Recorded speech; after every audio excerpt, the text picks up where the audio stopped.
Number one, we want to be able to hit $12 million days. We'll plan our personal activities first, then we fit in the business activities. I had borrowed 400,000 rupees from my dad. We evacuated Kuwait when Iraq invaded Kuwait.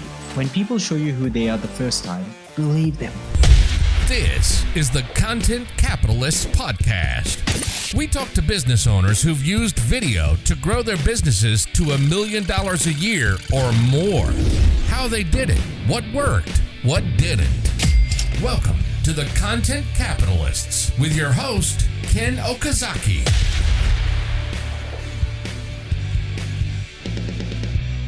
Hey guys, welcome to another episode of the Content Capitalist Podcast, where we have conversations with people who are doing 7 figures or more in their business. And we want to break down what's working for them so that you, the listener, can take what's working and apply it to yourself, or at least get some inspiration ideas to start moving in the right direction. Today, I've got a special guest with me all the way from Australia, and he's got a really cool story, and we're going to unpack that. But first, I'm going to let him introduce himself. Sohan, welcome to the show. Thank you, Ken. I am excited to be here, bro. Woo! It's 2023. Let's go. I couldn't have asked for anything better. We have started the year with hanging out with one of the top goats in the world, and who's also a good friend of ours and your family. So, man, this is a gift. It's only day 3 in Australia, and for you in Japan. We're ahead of the world, and I'm telling you, it's blazing already. I'm serious. Awesome. 2023, January 3rd, in case you're watching this later on. And this is especially exciting for me because around the end of last year, me and Sohan did a proof of concept for some new programs that are running. And I'm not going to give away too much here because, to be honest, some things are still flexible, so I can't really announce it. Otherwise, we might be disappointing people. But today, our conversation is about Sohan. Sohan, you first caught my eye because you have a certain level of energy that on video, you're larger than life. In person, I don't know if you're 5'1" or 7'1". I have no idea, but you are larger than life on video. And I want to talk about how you've been using video in your business. So could you quickly describe what is it you actually do in a nutshell? Who do you help? And then we want to go rewind a little bit, talk about how you got started and figure out the different things that are working for you today. Sounds good, kid. Bro, I'm 5'8", so I'm a shorty compared to a lot of people here in Australia. But but you know what? I'm 5'4", by the way. Oh, you're 5'4"? Okay, well, but you know what? Your spirit is like my spirit. Our spirits are way taller than everyone on the planet. That's because we're we're larger than life, and we have such a big heart. We want to create so much impact, and we've just got love for the game of making an impact. So, you know what? That's what matters. Again, thank you for having me on the show. I appreciate it. I'm representing my co-founder and also my partner in justice, Vass, who's the confidence on camera for our clients. She's the queen of confidence on camera for the clients. And she's certainly got a lot of, when we talk about larger than life, she certainly takes the cake on that one, because when our clients come into our world, they're very, very low key, very low vibe. What they perceive as high vibe, they realize very quickly after interacting with us shortly, they realize going, oh my gosh, what we thought was high vibe is not even close to high vibe. And then they just lift their game, and then they change their energy, they match the frequency of success, and boom, they start seeing results, or they get positioned to see the kind of results real fast. So, typically a lot of 10x business owners who are successful, who typically are doing videos, or who have a video guy that does videos for them or creates content for them, they create videos, but they feel like they suck at it until they come to us, and they end up creating videos that actually get clients for them, that actually convert, that actually create sales for them through those videos. And they end up 10xing their businesses or their revenues within a span of anywhere from 6 months to 12 months. Exceptionally 6 months, normally about 12 months. And that's exactly who we work with. People who are in the 10x community of Grant Cardone. These people have a 10x mentality. The concept of thinking bigger and goals are bigger than life.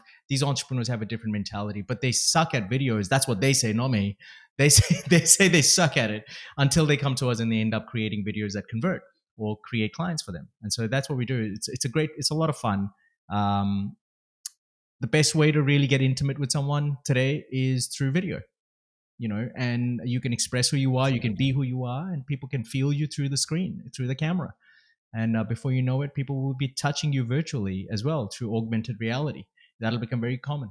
But video, this is very primitive as where we are today with video, and it's just the starting phase. It's the foot of the hill. But once we get to the peak, it's a totally different story. So we're all helping to prepare clients to be at the peak when the time arrives. Yeah, yeah. One of the first things that stood out to me about you is the level of energy you bring to the screen, to your presence. I want to know, were you born like this, or was this something you had to learn at some stage? I guess I was.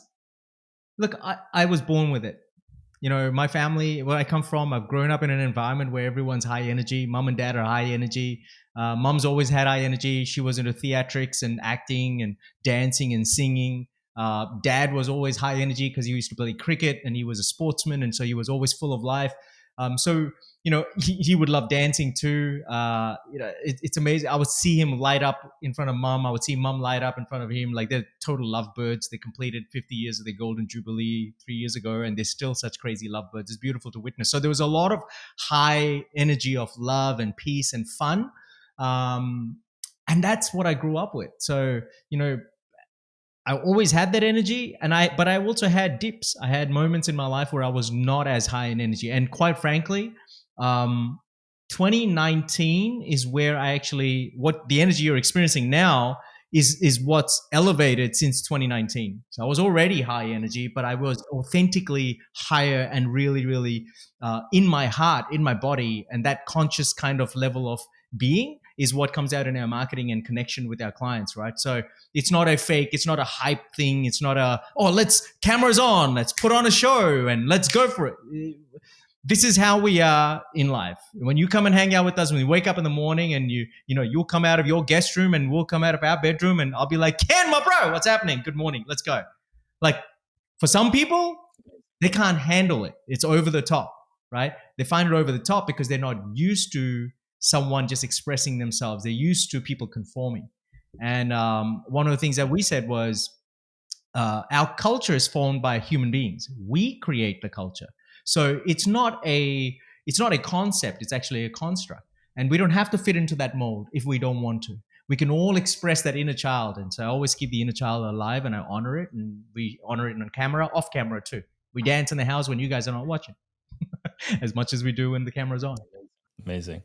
So let's rewind a bit. Now, I think that you're helping a lot of people in the coaching space. I noticed that there's people in your groups, the people who are responding to your videos. A lot of them are educators, coaches, course creators. And I think a lot of people who are in this space also struggle to get in front of the camera and feel comfortable to project their energy. And what I want to do is help people to relate and see a path they can get to where you are at. So if you don't mind, I want to take us way back to before you had this idea that you wanted to get paid to coach people, that you could make a living off of it. What were you doing before this coaching / course / live video personality and business you have now? Yeah, good question. I'm glad you asked that question because most people don't go there. So I joined. I got into this network marketing company called Amway. And, I quickly realized that I couldn't sell, home liquid detergent products, dishwashing detergent products. I couldn't sell that. Why? Because the market for that was not suitable in a place like India. You can't sell a concentrated 3-liter bottle of liquid to a household because most of the people in those households don't wash their utensils or dishes themselves. Forget about dishwasher. I'm talking about 1998. We didn't have dishwashers back then. Now you'll see them, but not very common still in India, right? But we would have maids and servants washing dishes, and you can't afford to give them a concentrated liquid because they go to so many people's houses to do their jobs that they're in a rush. They're on the clock. So they wouldn't if you gave them a concentrated bottle, they'll use it all. So you had to dilute that and give it to them. So it wasn't really a practical way of selling or even getting that product in people's houses. I realized that pretty quick. I walked away from that, went into another network marketing company called Herbalife, and I loved it. I enjoyed Herbalife. That's where I think I got the taste of having to make a difference to people's worlds by, getting them to move from a state of inertia to a state of momentum by literally helping them financially, professionally, and physically, right? And so that was the first time I got a taste. Back then, we didn't do video. But we were doing literally hands-on in-person events quite a lot. And I gained a lot of my experience of people skills, presentation skills, positioning, understanding how to understand people's psychology, understand what their physiology is, how to shift that. Started picking that stuff up even before I met Tony Robbins or he came into my life. It was Jim Rohn all the way through, which incidentally was also Tony's first mentor. And Jim Rohn became my absent mentor. So I would follow, I would listen to Jim Rohn, I would take his courses, I would listen to what he's doing, I would write my goals, like he would say, and I would really help other people take the same thing on. Now, the people that I would work with are people that had a 9 to 5 job at all levels, right? I'm talking from frontline staff to middle management to senior management and executives, and all these people needed help in different ways from a mindset perspective. So I did that for a long time, and then eventually I started my own training company. I got some exposure in a training company to work for, which really gave me the leverage of going, wow, okay, I can see what's required from a dynamics of training people on customer service. I can see what customer service and sales is and how they marry each other and how they work and complement each other. And I got a chance to create transformations through that. And because of that, I started traveling around the world a little bit, especially in Southeast Asia. Did a lot of work in the call center world, got exposed to a lot of different cultures.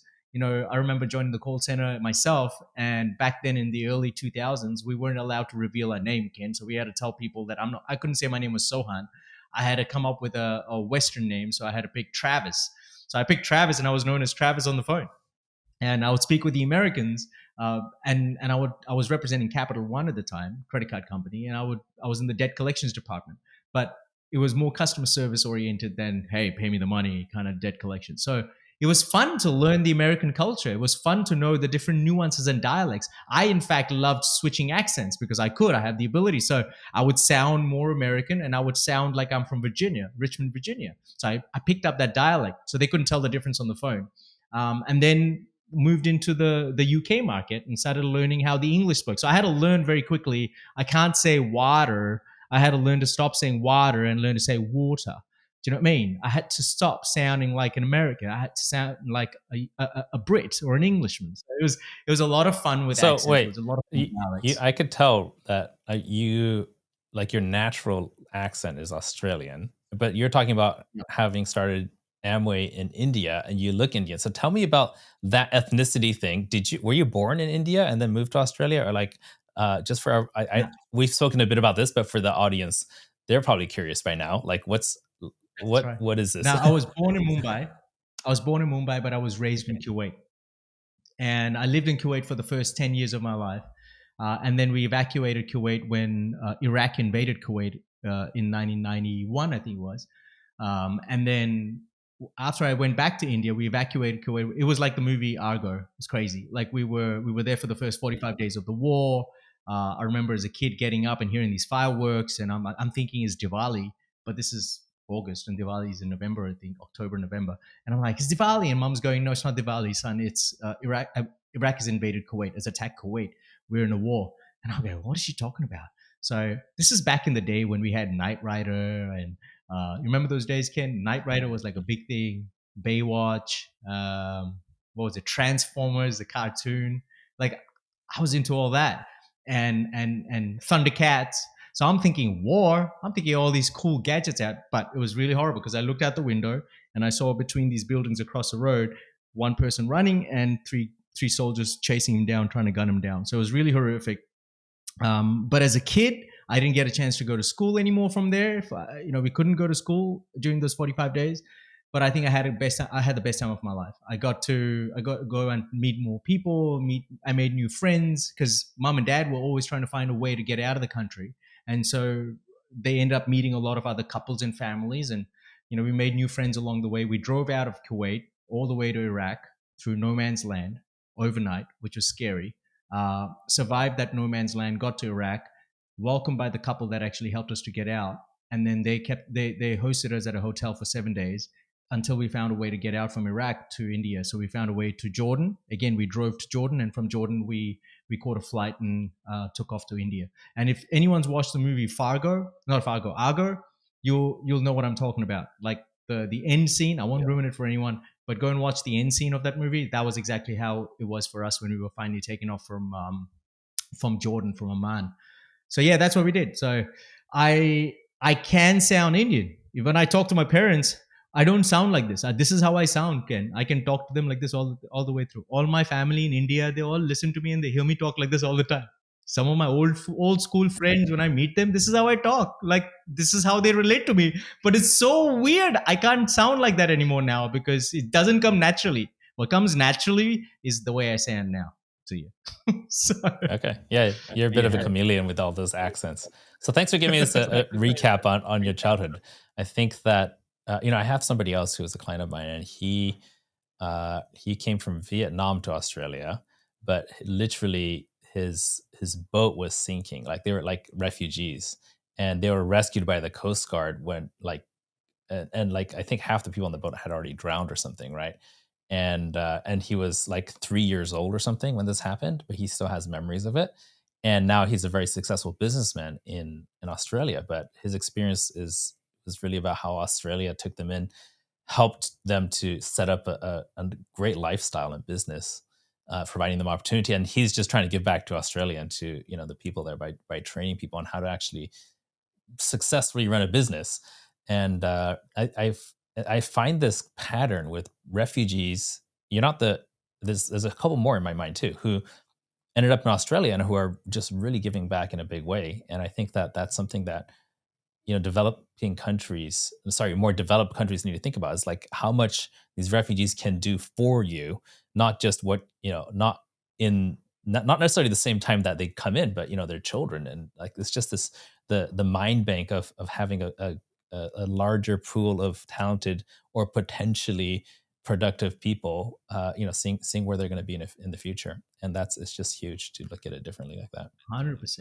It's massive because also there's a different mentality, and there's also our there's this cliche, our mess creates our message. Well, but that cliche is real. It's all the mess that we go through and the trauma that we go through growing up. Many of the refugees have experienced a visceral experience. You know what I mean? So it's really it's not a mental game. It's more a physical experience that's an event that's physically experienced, and that will never go away for us. But that's where we can tap into, and that's where we can pull through and do something with it. Now, don't get me wrong, there are other refugees that I know of that don't do anything at all either. They just live a mediocre life and they're just grateful that they have enough. They're happy with enough, and they're happy to settle with enough because this enough that they currently have is way more than what they had from that place that they had to evacuate from. See, but I'm here to make a stand for the same people, or for the people that listen or willing to listen or ready to listen, to say, listen, enough is not going to be enough. It's not the way of life. I mean, if you're asked the question about health and you say, how healthy do you want to be? Why is your answer always, well, as healthy as I can possibly be? Well, and the same thing applies for money. But when you ask the question to most people about money and you go, well, how much money do you want to have? And most people would be, oh, you know what, just Sohan, just enough to kind of, if I could take my family out without thinking and looking on the right side of the menu, that's good enough. I'm going, no, like that's not enough, because it's not going to be enough. Your response should be, and I'm not making up the rules, but if the response was the same as the health, like as much money as I humanly possibly can make or have, that's how much I want. Like if you could do that, now you would be able to create this crazy amount of abundance, because that's what we live in. We're just choosing not to look at it. And if we did, we all of a sudden tune into that vibration, and then we start receiving as much money as you possibly can have. Now, tell me something. Is this something that your parents helped to instill in you, this mindset about money? Or did this come from somewhere else? Yeah, it comes from somewhere else. It didn't come from my parents. My parents grew up in a middle class environment. Dad worked in the bank, was very happy in the bank. I mean, he worked in the Middle East. It's tax-free money. You could live in Kuwait, spend as much as you want, and you could still end up saving. You could still end up only spending 40% of your income. So the rest of the 60% could easily be used for whatever else. But he didn't have great. I love him to death, but he didn't have great wealth creation skills. That 60% that he could have used towards building an empire, he couldn't use that. He didn't use that. In fact, he played very small. So by the time it came to a situation like this, he only had 2 big properties that he could choose from to do something with. And one he liquidated so he could use the capital, because we literally evacuated Kuwait with zero money, just 20 kilos of clothes each. So He had to liquidate, use that money, and then he made another mistake, which is he used his own money to start a business because no one would give him a job when he was in his mid-40s. So he used his own money to start a business, and we all know you should always start your business with other people's money, right? So he didn't have that clarity. So I didn't really pick that up from them. But I think what they gave me was what I'll always be grateful for is the fact that they allowed me to flourish in whatever I wanted to flourish. They never restricted me. They might have not agreed with some of the things I wanted to do, like being an entrepreneur, but they never stopped me. They just said, you know what? Okay, you do what you need to do. And that allowed me to tap into personal growth. That allowed me to tap into people like Jim Rohn, which then opened up my world. And then I started seeing the world in a whole different way. And yeah. Amazing. Now, what do they think about it when you started doing stuff like MLM and going to these seminars and things like that? Were they supportive, or were they a little bit like sus about that? Bro, they were totally sus about that. They were not in agreement for a couple of reasons, and I don't blame them for it. Number one, the industry at the time was causing that to happen, right? Everyone's trying to push it to their uncle, aunt, and things like that. But number two, I had borrowed 400,000 rupees from my dad to get this inventory. Dollars roughly? I wouldn't have a clue. I'll have to do some math, but I don't know. I probably borrowed about $2,000, right? $3,000, and I bought all this stock, but I sold it. I sold all the stock. I made a lot of money. I got great customer testimonials because I kept following up with these people. I would literally go to people's houses and measure their chest, measure their waist, measure their hips, measure their arms, measure their thighs. Is this Herbalife you're talking about right now? Yeah, with Herbalife. And so I did that and was very successful, made all the money back plus the profit, but then I didn't have money management skills. Of course, the fruit doesn't fall too far from the tree, right? So what did I do with the money? I blew it up. So I didn't have anything to show, nor could I return the capital to dad. And so obviously he was thinking at the time going, well, this doesn't work. You just seem to be going and meeting people and giving these products, and you're eating your own product, because we had to be the product of your product. So I would consume part of the inventory, right? So he would see that and he'd be like, wait a second, you got mom eating, you got me eating that product, and you're going out and doing these meetings, and where's all the money? But he wouldn't see that I was making the profit because I didn't return his money to him. To him, that was the main thing. So he would say, go and get a job. Seriously, you need to go and get a job, and you need to find something that will secure your life. And if you want to do this, you can do it, but you got to have something that's secure. Have a job first. So that was their mentality. And I kept battling that. I would take them to these weekend big seminars. I would pay for their tickets. I'd say, come sit in the front row, see these leaders, these guest speakers coming in. Oh, you're going to meet Jim Rohn. We're going to go and get an autograph and a photo with him. Like, I would lure them to as much as I could. And they did. They came to a couple. And then they said, okay, you know what? Yeah, this is all legit. I'm seeing people making all the money. My son might be able to do all this.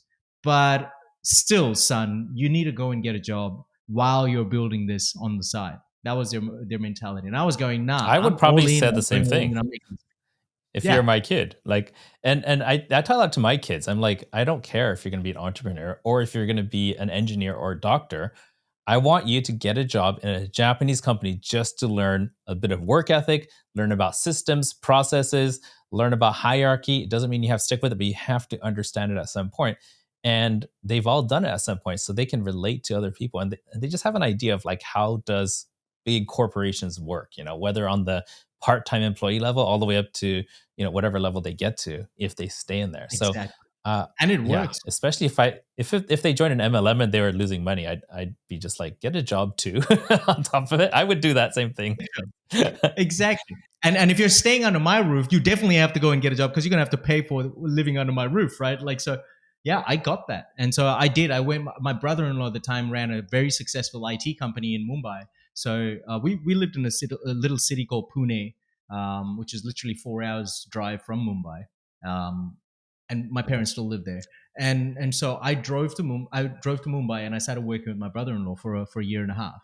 And it was great because the way he explained it to me was exactly what we're talking about, right? Which is, hey, you're going to start your own. Great, do it. But why not understand the mechanics of how a company runs?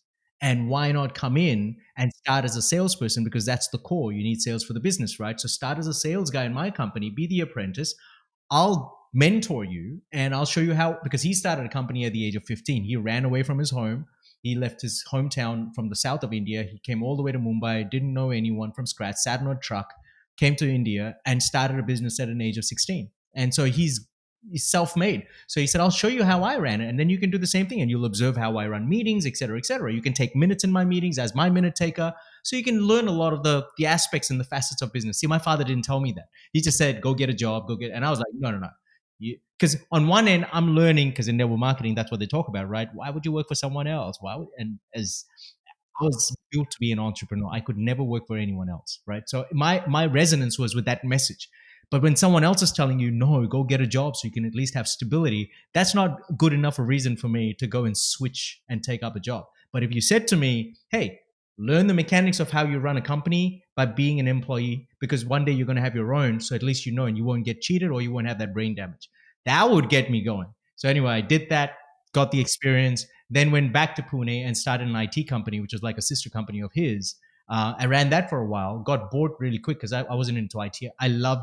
I'm a techie, but I didn't love the idea of going and carrying and delivering fax machines. And oh my God, I'm sounding like a dinosaur. Guys listening right now, if you don't know what a fax machine is, it's one of those ancient machines that you would send a paper through communication. And I would send it by dialing a number, and Ken would receive it on his side and he would read it. And if he wanted to reply, he would do the same thing and he would send it back. And we would exchange agreements and business contracts and big ass agreements that we do today. Do you remember dot matrix printers? Did you do that too? Oh my God. We used to repair that, bro. Dot matrix printers. That was the thing, you know? Oh, yeah, man. 100%. It was like the in thing.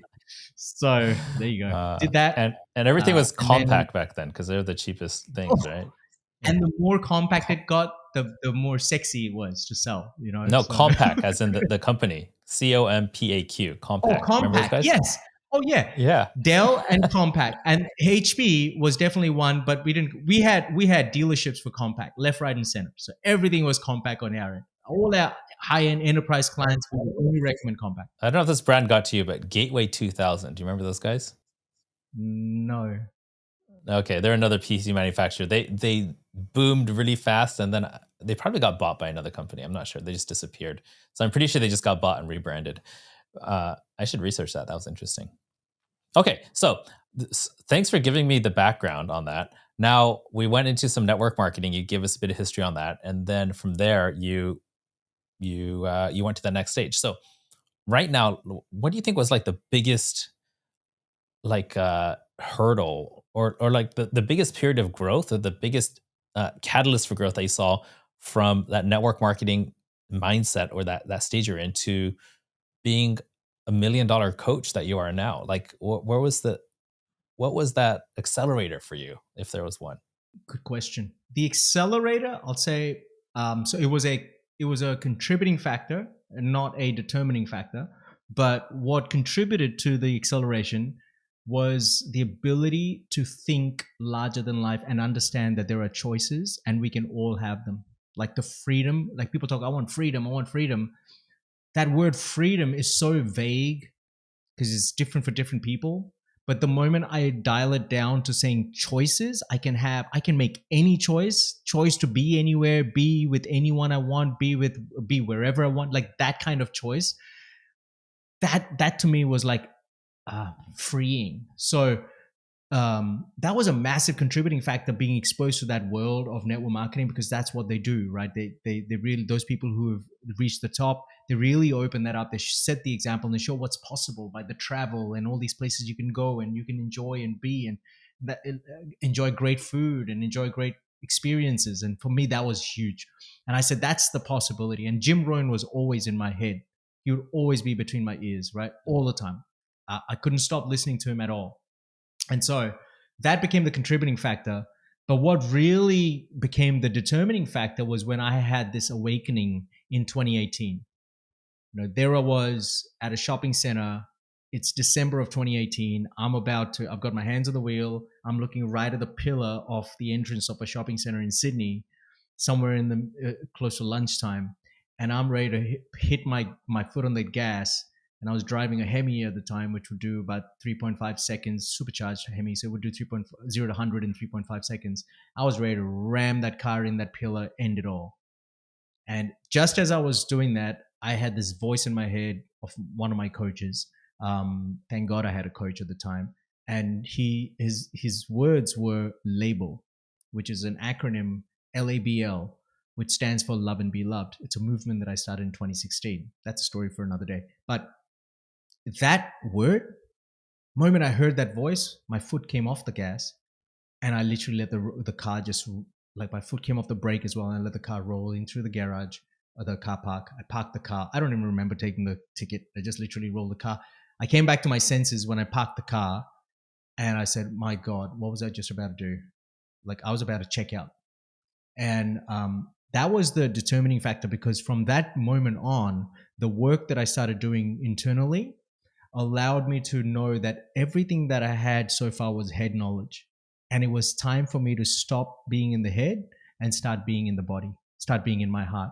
And what that meant was I had to embody all that knowing. I had to be the person of everything that I know, right? Like, okay, I know that there are choices, but I had to be the person who had the choices, right? There's a difference in that knowing. And most people live with head knowledge, and they keep on adding and piling up head knowledge. And I was doing that.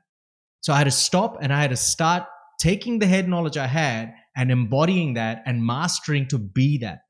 That, Ken, was a game changer for me completely, which has caused us to be where we are today. So, I mean, I don't know if we're going to have enough time to go into detail, but there's probably a longer story behind what brought you to that stage where you're about to, end it all in a very dramatic way with your car. But what were the steps you took after that? So you realized, love and be loved, right? This is not working. You opened up your eyes. Now you're making a lot of video. You're helping people make video. You're making millions of dollars. What practical steps did you take along the way after that? Number one for me, it's about the biggest practical step is literally every single day making a conscious decision of being a person by asking myself constantly, who am I being today? Who am I going to be today? Like, okay, I might say to you, Ken, what are we going to do today? Right? Or I might say to Vas, what are we going to do today? It's Tuesday. But behind that, I've made a conscious decision of, okay, who am I going to be?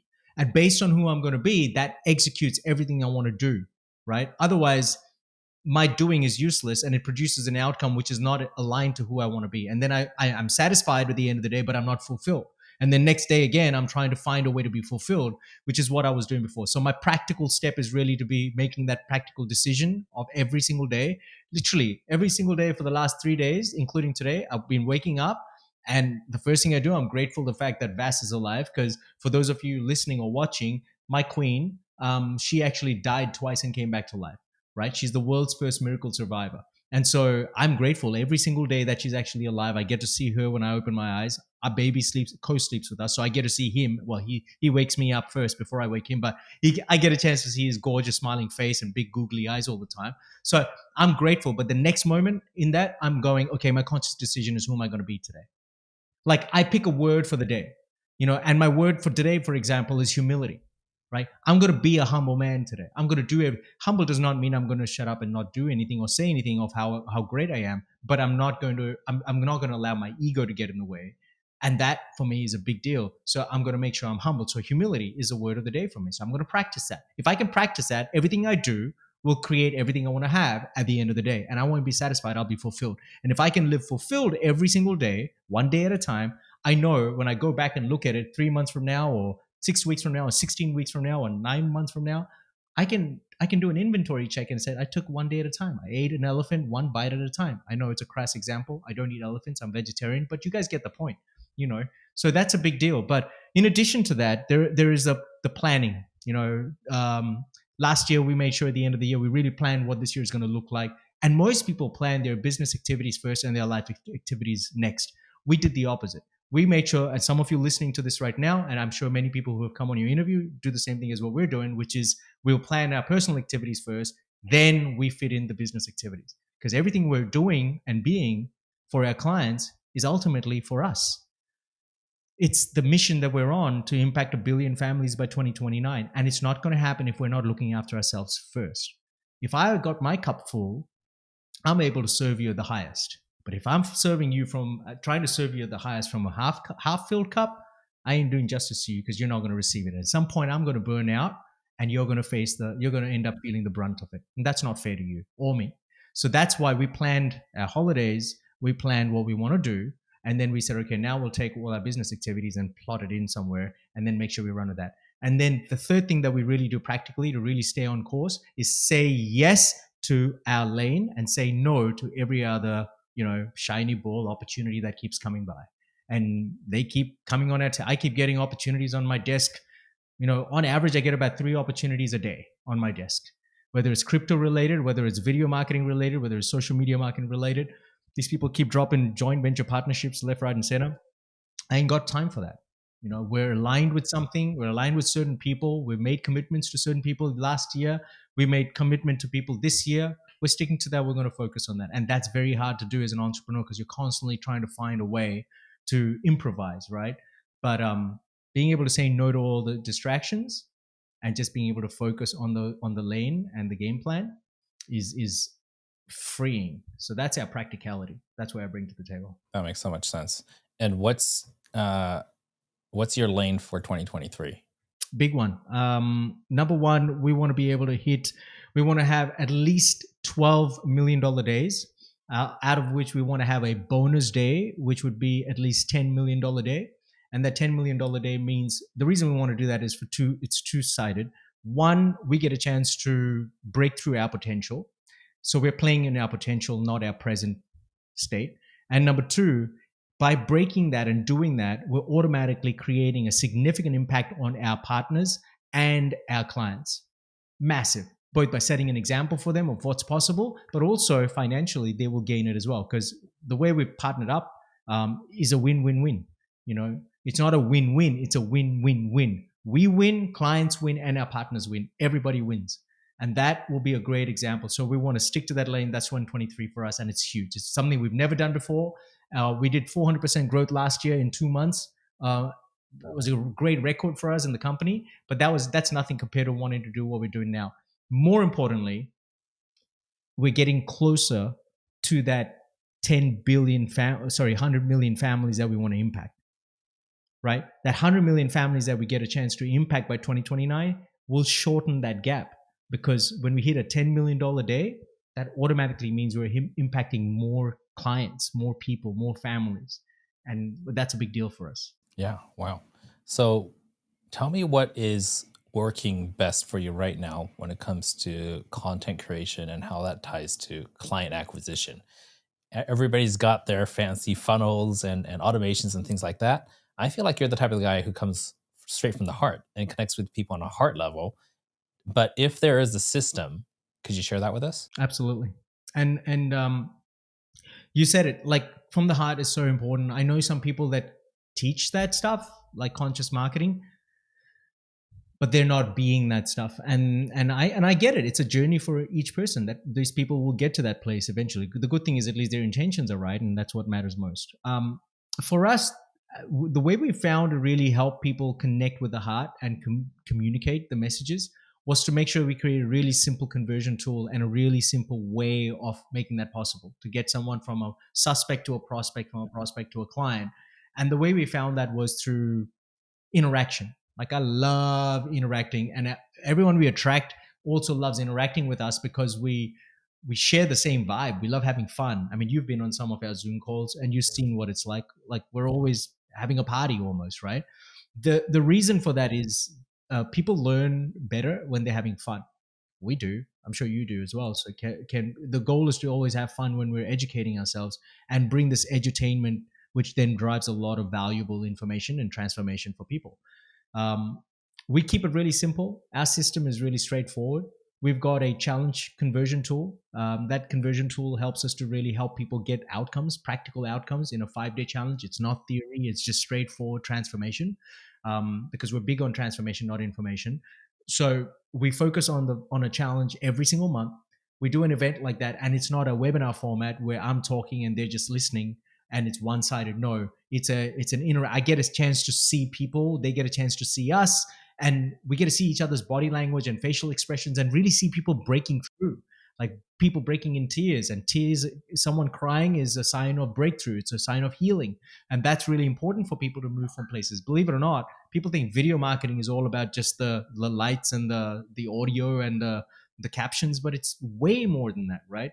And so we go into that meaningful part, which is, okay, you can do all the captioning and the lighting and the audio. That's easy. That's no drama, but you don't need us for that. You can find that on YouTube for free. It's free information. What you really need is someone who can coach you and guide you and stretch you and challenge you and support you and love you to get to that place where you want to be, not do, because the doing will automatically take place. So the challenge allows to facilitate that for 5 days. And then once that happens, we give an opportunity when you open up application for people to go ahead, and if they're interested to want to work with us, they have to apply, because based on the application, unlike what we've been guilty of doing before, which we used to just simply think and let people think that it's a application for the sake of it, and they'll get in anyway.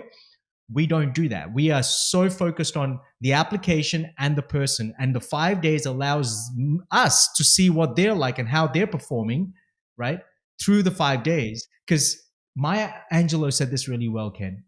When people show you who they are the first time, believe them. Believe them. Don't doubt. Don't say, oh, they're having a rough day or they're having a bad day. No. Believe them. If what they show who they are the first time, good or bad or ugly, that's who they are. That's how they'll generally be 9 out of 10 times. So the challenge allows us to get a chance to see a glimpse of who they are the first time, as well as they get a chance to see who we are the first time. And then when they apply, we get a chance to make a decision whether we're going to accept them into the program or not.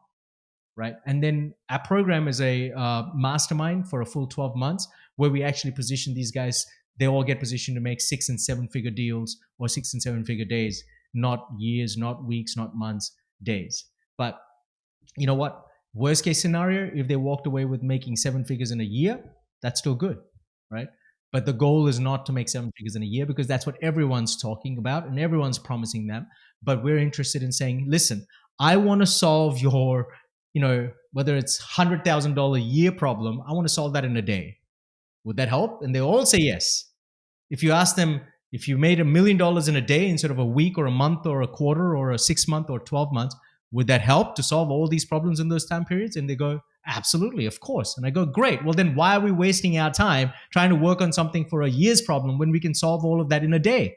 Especially when it's proven, trial tested, and done. So let's get to work and do it. So that requires hard work, that requires smart work, and that requires commitment. And if people have these three, then we can consider working with them along with how they show up during the 5 days during the challenge. If they come out of the blue and say, hey, Sohan, I want to join your mastermind, and they haven't taken the challenge, we will say, go to take the challenge and then come and let's talk about it. Like, don't flash your money at us. Don't throw your money at me, because we love the people and use the money. In fact, we use the money to love the people, unlike other gurus out there that actually love the money and use the people. So don't come to us with that. Please go take the challenge, get a feel of it, show some skin in the game. Let us show you our skin in the game. And then let's see whether we can really enjoy and resonate with one another. And if we do, then we're going to tolerate and enjoy one another for 12 months, not just 5 days. So that goes a long way. And that's where we're sticking to. It's a great, great place to be. What are you finding when you're in this mastermind and in the challenge? What's the most common challenge that you see people stuck at? For example, with weight loss, people have their, they're not getting enough sleep, or it's the macros or something like that. In your case, what's the most common blockage? The biggest one is for them to fulfill. And I don't say fulfill in the sense of the tactical stuff, which is leads and bums on seat, and I'm not talking about that, or creating an offer and seeing whether the deliverables are working. No. I'm talking about fulfillment of becoming a becomer. See, this is something that I learned and I mastered and I continue. I'm still a work in progress. Vass is still a work in progress. And we in the company here, everyone's a work in progress as far as becoming a becomer is concerned, because it's a lifelong journey. However, we're hyper intentional of becoming a becomer every single day. Becoming a becomer of what? Becoming a becomer of the potential of who we are. Most of us are operating based on who we are or who we were yesterday, because we're looking at our past success and we're going, yeah, we had a great record year. Let's keep rolling. Let's keep doing the same thing, if not worse. If not better. No. We are consciously saying, forget about working on your present.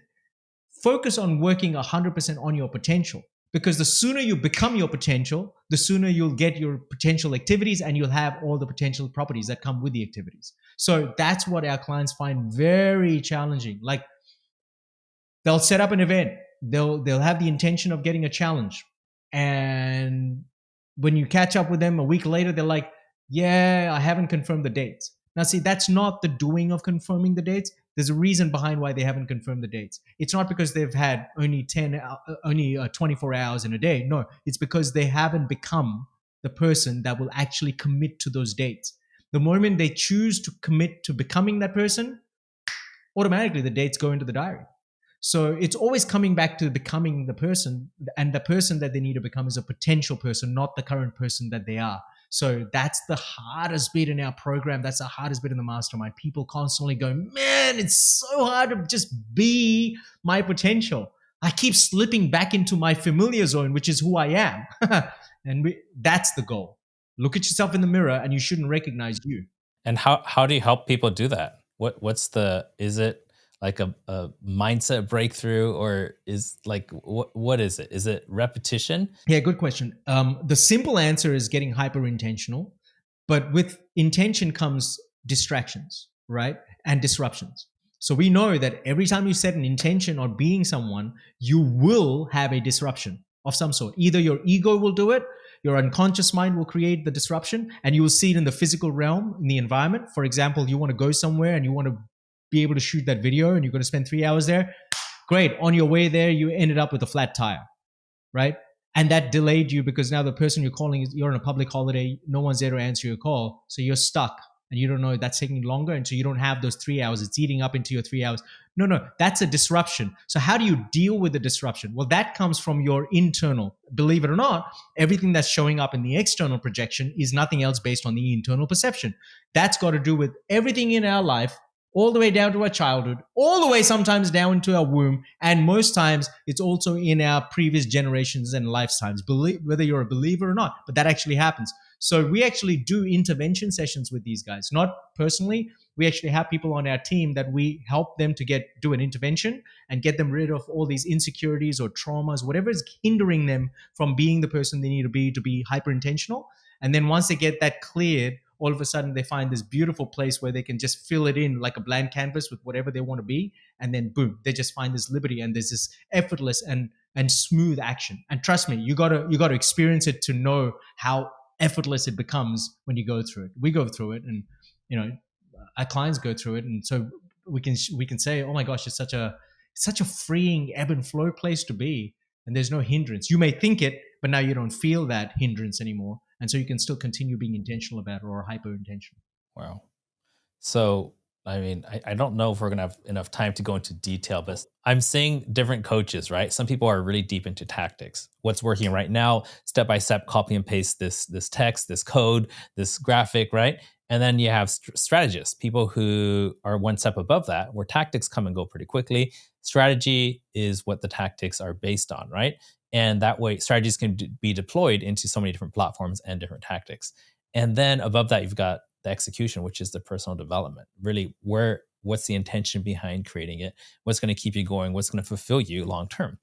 And I'm just kind of seeing them as concentric circles where what you're doing is right in the middle. And then as it gets further out from the middle, it kind of fractures into smaller bits and pieces. So where do you see yourself? Like, how much of what you do with your clients is, emotional / intentional / energy type of stuff versus strategy versus tactics? So we master doing all three, or all four, I should say, because in that personal development realm, there are two aspects to it. There's a universal realm, and then there is the other one, which is the personal realm, right?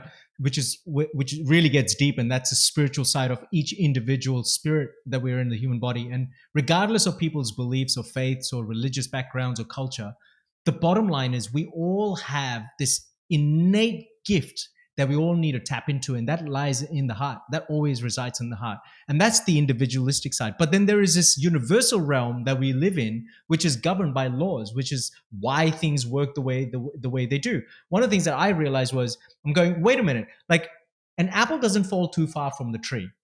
So that has to do, the apple is the individual, but the tree is part of the universe. Now, every tree has its unique signature, and those apples, obviously, if they fall from that particular tree, they have a unique signature assigned to that tree. Therefore, they won't be very different from that tree. But knowing that also does not mean that they are that identity which we all believe we are. Like, we think we're born in a certain type of family or background or culture or country or city, and we associate our identity to that. And that identity is not the identity that we need to have in order to be the person we need to be.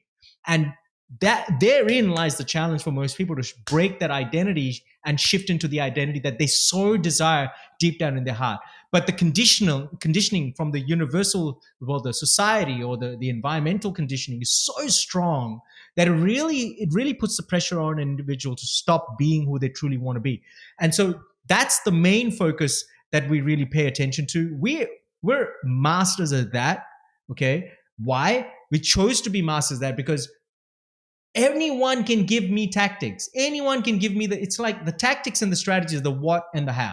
The tactics are the what, the strategies are the how. Okay, anybody can give me that. I can go to ChatGPT and I can today type it out and I can get the what and I can get the how. No drums. I can tweak it a little bit and make it my own, and now off it goes. And that's what everyone's doing around the world in the last 3-4 weeks. But what people forget is that they still need to realize their audience are not going to connect with just those words for the long run. Maybe just for the foot in the door, that's good enough. But when they end up dealing with you, it's a different story. And as long as you have to show up and shine, or your representatives have to show up and shine and express your culture, guess what's going to happen? You're going to have to still make sure that you are tapping into your identity that you want to be. And your audience is going to experience that. Now, that requires a deeper spiritual understanding, because that's like me saying, great, I gave you the Ferrari, I gave you the keys to the Ferrari, but now you need to know how to drive that Ferrari Portofino. If you simply have a Portofino sitting in your garage and you have the keys to it, where every time you walk out and sit at a cafe and you drop the keys on the table for your ego, yes, it's temporarily good. That's the tactic and strategy. But guess what? Longevity, meaning your lifetime shelf of your clients, to keep them going with you. The loyalty, the brand loyalty, the evangelists that you would love to have, the diehard fans waving your flag, drinking your Kool-Aid, that does not come from you dropping the keys on the table or you just sitting in your Ferrari. That comes from you being the kind of person that needs to sit behind the wheel of that Portofino to drive and capitalize on the optimum performance of that machine that it's designed for. Now, that requires a different type of being. It requires a certain identity. If you do not master that identity, which is the spiritual side, then you'll keep driving it like a Toyota guy. So you have to upgrade. You might have upgraded your car, but if you ain't upgrading you, then you won't get the maximum output from the car that you just upgraded to. It's the vehicle, as we call it. So same thing with videos and social media marketing. Like, you can tighten your message, but your message can sound flowery on the front end. Someone can write it for you, even if it meant an artificial intelligent bot wrote it for you. Great. But the reality is, when the person has to deal with you, they need to feel you. In video, people need to feel me before they decide they want to work with me. If I dress up in a suit, for example, Ken, and I show up in a suit and I'm doing my videos trying to be all professional, but in reality, once you come in and you sign up into my program, I show up in a jumper like this or a t-shirt, you're going to turn around and go, well, wait a second. I appealed. This guy looked appealing to me because I liked that dressing style, and that became that resonance for the person. But all of a sudden now I'm dressed up in t-shirts and I'm showing up in my flip-flops, and that's who I am, but they don't like that. There's a disconnect. There's incongruency there. So that requires people to just really be comfortable and sit in their identity, having to not worry about what people think of them. And that's a big deal. So that spiritual realm is so important, which is why I said that personal development is broken in two parts. It's the universal realm where there are laws that govern certain things. They remain the way they are. And success is for everyone. Clues are left for everybody. You and I will share the same. But then there is a next bit on top of that, which is to do with your honesty, your integrity, and your intentionality. If your intentionality is hyper intentional of being honest, if your integrity is about you saying you're going to do what you're going to say, and you're going to say what you're going to end up being the person you say you're going to be, now you're really connecting with people, and your tactics and strategies are just part of the game. So That's why we master that a lot, pay a lot of attention to that. And there are practical steps involved in that. It's not a woo-woo thing. It's not a, oh yeah, let's kumbaya and puff everybody up and pump everybody up. It's not motivation. It's inspiration, meaning in spirit. When people get into the spirit of the identity that they really want to be as a content creator, to create conscious messaging and be the lighthouse to their audiences, they see change, meaning they see transformation in their audiences. And that's more fulfilling for them. Now, that tells us that that worked because of who they were, not because of the tactic they used. Amazing. Now, you're the first person that I've brought on here, and I'm going to say this is almost everybody else I brought on, and you've probably been listening to the podcast. They're talking about so many tactics and strategies, because that's literally what I asked. You just, every time I ask, you steer that to energy and intention, which is amazing. So I think anybody who came out of this, you're helping to balance my podcast a bit more, where like, I think what you need to do is listen to this again and let that fire burn inside of you to actually go and do something, moving in the direction you already know you need to go, moving in the direction that your heart is telling you. Actually, instead of taking one step today, why not take 10 steps today in that direction, right? And that's what you're doing for my listeners and for me too. So thank you for that. Now, I got one last question before we close off. Actually, I have two. The first one is, where do you see content creation going in 2023?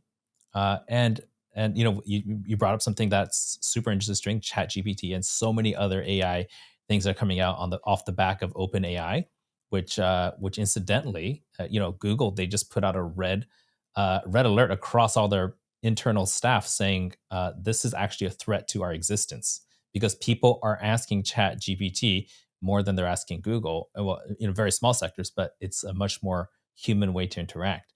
Second question is, if people want to get started working with you or figure out a way to get into one of your challenges, where should they go? So let's start with the first one. Where do you see 2023 in content creation? Yeah, look, 2023 is going to have I personally see massive impact with this artificial intelligence taking a big ass role.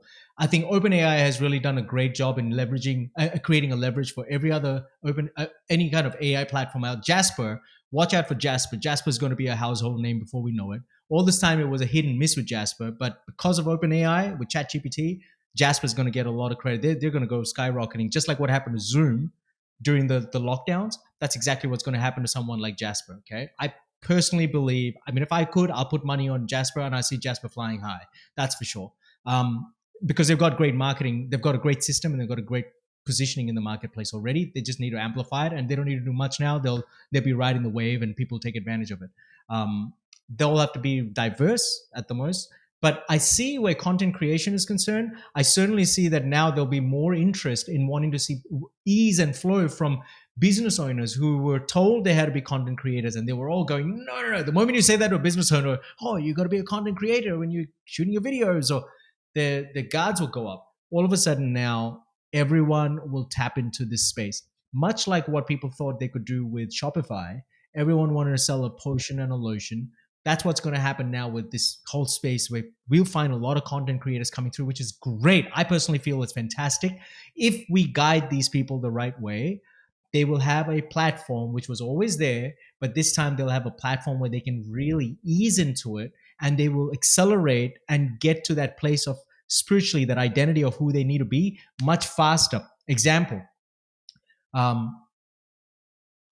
if I were a person who was just entering the marketplace, I could, and if I was told, great, I got to create a sales page, and if I found out, yep, Jasper or ChatGPT, I could use an AI to write my sales copy, great, and I don't have to pay for it. Like, I don't have to pay a copywriter $7,000-$8,000. I can go there and get one done within minutes. Okay, I'll go ahead and do that. But the next step is really important, because this is where they make a mistake. They create that, they take that, and they use that being lazy, because human beings are, inevitably lazy. So if they have guidance around the spiritual side, the essence of knowing how to really use and harness these texts that you're creating, these copies, to be able to bring their identity into it and express themselves by tweaking that message. Number one, there's more buy-in because there's less resistance. There's not much time. Most people, the number one reason why most people didn't create videos last year in 22, even in 21, was because most business owners complained they didn't have time. We know it's BS, aka we know it's their belief system that's limiting. But they all said that's the case, Ken. So what's going to happen now is they'll have a chance to shorten that, like close that gap of time issue But more importantly, now it gives us an opportunity to work with these people, hone them, and get them to harness this tact and use the skill of AI to create what they want to create before it gets out of hand. Because what's going to happen in a few years is they won't have a chance to really communicate that from themselves to their audiences. We won't have that as content creators. We will actually end up with robots. Well, like the Tesla bot is already in progress. We will have robots that will communicate, and we would end up hiring the robot because we would naturally make a business decision going, hey, it's effective, it's efficient, and it saves a lot of cost in the future because the bot definitely has more intelligence, no mood swings. As we currently talk about video, it doesn't have mood swings. It's no HR issues. Exactly. So you're going to see now is a chance that we can actually guide people to train them to know how they can train robots, which we would end up employing in the future. And we wouldn't have to worry about sick leaves, all this fun stuff. So yes, it's going to be a natural progression of decision-making process for hiring. But up until then, content creators are going to now have the ease and flow of coming up with content, but it needs to be harnessed in the form of conscious content creation. That the AI does not have a conscience. It is instilled in it. The conscience that's instilled in it is an aggregate of all consciousness of mankind on planet Earth, based on all the data that's been entered and inputted all these years. Okay, well, that does not mean that's your signature or mine.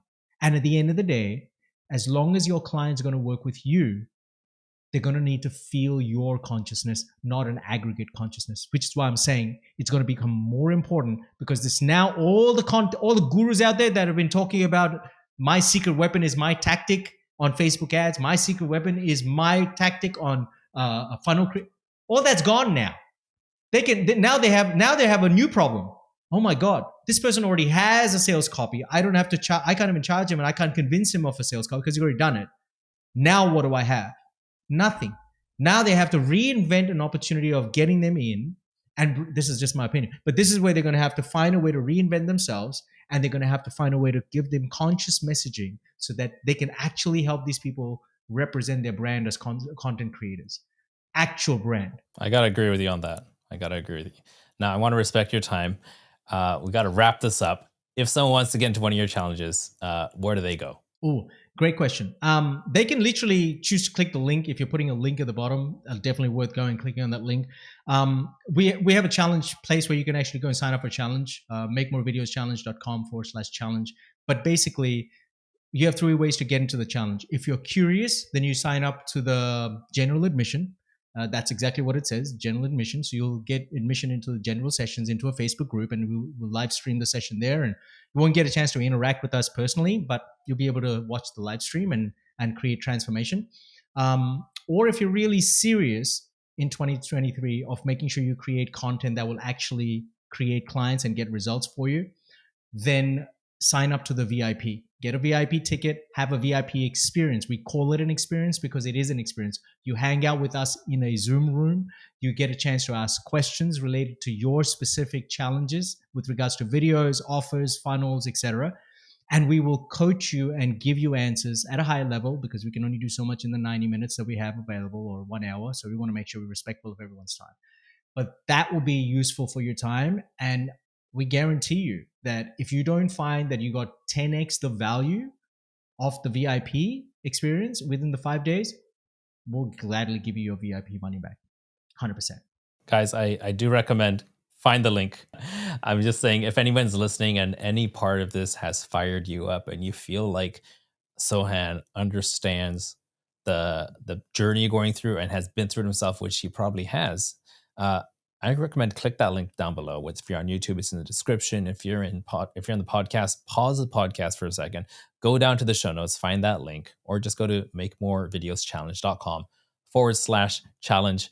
Check it out and see for yourself if this will be worth your time. Now, Sohan, thank you so much for being with us. I would love to chat all day, and I know that you and I are going to continue chatting because we do have some projects that we're working on together. I'm excited about that. And if you're listening to this podcast, stay tuned to this channel because and to connect with Sohan on Facebook or Instagram, and myself as well, because what we're going to put out this year, 2023, is going to be big and it's going to be amazing. And I want you to follow the journey with us. That's it for now, guys, and I'll see you in the next episode.